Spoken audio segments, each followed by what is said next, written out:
morning guys. I-update ko lang kayo sa aking kinat na Manjula na giant. Tsaka yung ating ataba. Tsaka ang ating painted lady. Ito na sila guys oh. Buhay na po silang lahat. At si painted lady nakapagbigay na po siya ng isang dahon. Ito. Tapos meron na naman po siyang palabas na isa. Ayan. At ang kanyang aerial roots ay kumakapit na rin sa kanyang nilagay ko na coco pool. Ayan o. Kaya sure na po na buhay na yan. Ayan na siya o. At yung pinagkatan ko rin po niya, yung pinakita ko sa inyo na meron na siyang sumusuloy. At si Ataba the same po. Buhay na rin. Ayan o. Palabas na po yung bago niyang dahon. At yung aerial roots niya, nag-start na rin pong kumapit dyan sa nilagay kong coco pool. At ito naman po si Manjula. Ayan o. Kung mapapansin niyo po, hindi na siya hindi na siya matamlay.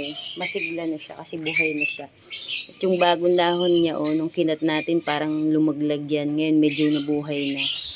At malapit na rin niya magkamero ng kasunod. Ayun, nandun. Sa kabilang side niya, ayun, nandun. Lalabas na rin po yung isang bagong dahon. So, buhay na po ang ating mga kinat.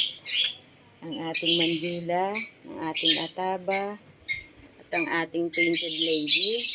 At ito rin po yung kinat ko na Paraiso bird na variegated. Ayan siya guys. Ayan, lumabas na rin po yung mga aerial roots niya. Tapos ito yung isang dahon niya, mukhang magbibigay na rin siya ng isang dahon. Maganda po ang variegation nito kasi ito yung top cut. Tapos dito po yung pinagkatan ko niya. Ayan o.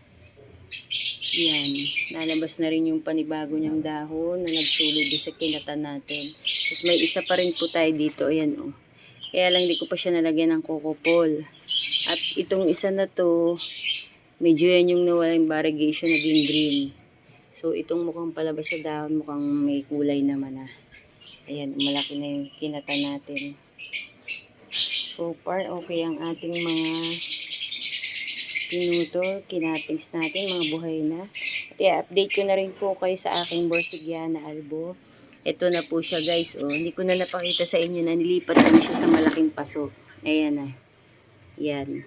So, hindi po talaga yan puro lupa ang laman. Ang ilalim po niyan, kalahati niyan, parang nilagyan ko siya sa ilalim ng styro na kinat ko na into cubes. Tapos, ang kalahati guys, ipa. Tapos bunot. Tapos ayun yung dares sa ibabaw. Yun na yung pinakang pating mix niya na may halo pa rin na ipa at saka bunot. At napansin ko okay na siya. Kasi nagbigay na siya ng bagong dahon. Ito yun guys pero wala pa siyang penetration. Hindi kagaya. Ito yung sinundan niya. May penetration na kaunti.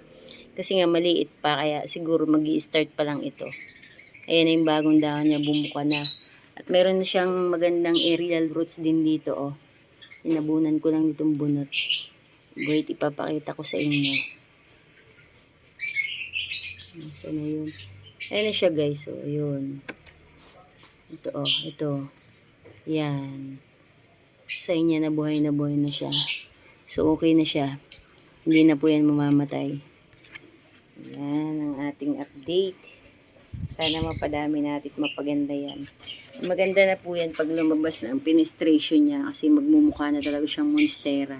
Sa ngayon parang hindi pa siya totally itsurang monstera kasi nga yung penetration niya sa dahon is iisa pa. Pag lumaki na lalabas na po yan kagaya ng giant ko doon na green. Ayan ang ganda ni Manjula guys Sobrang giant na po talaga ng dahon niyan. Ayun Tapos yung pinagkatan ko po niya, nakala ko maliit lang yung tutubo. Giant din pala siya. Kasi giant na yung katawan niya. Kaya giant na rin. Ang ganda, ang laki niya. Hindi na talaga siya mukhang Manjula. Para na siyang potos. Pero Manjula po yan guys. Naging giant lang. At si painted lady, sobrang ganda ng variegation. Tuloy-tuloy na maganda yan. Kasi ayun, makapit na yung aerial roots niya sa coco pool niya. Pati ito si Paraiso Verde. Ayan. Ayan guys, lalagyan na rin natin ito guys ng coco pool kasi medyo mabigat yung dahon niya nalundo yung katawan niya. Ito yung isa So lalagyan natin yan, magagawa tayo ng DIY.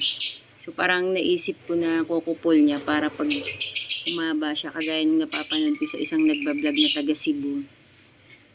Yung po siya, parang steel matting na malambot. Tapos lalagyan lang siya ng bunot. And then pagkalagay nun, parang itutusok siya dyan.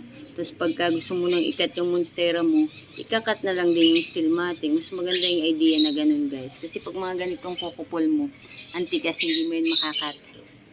Yun kasi ang purpose nung ganun guys, yung steel matting na malambot. Yung parang pang chicken wire na apakan. Pag ikakat mo na siya, ikakat mo na lang din yun. So, hindi mo sisira yung halaman at hindi ka na rin magtatanggal ng mga ugat-ugat kasi puputulin mo na lang. So, yun ang plano kong ilagay dito para hindi ako mahirapan pag gusto ko na siyang ikat. Kasi, pahaba na yun guys, Nahaba na yung katawan niya. Start na yan. So, buhay na siya. So, guys, hanggang dito na lang ang ating update. At sa mga susunod, sana po ay si Borsigian ay mapaganda natin. Tsaka itong mga to. Paano guys? Hanggang dito na lang po. Bye! Thank you for watching.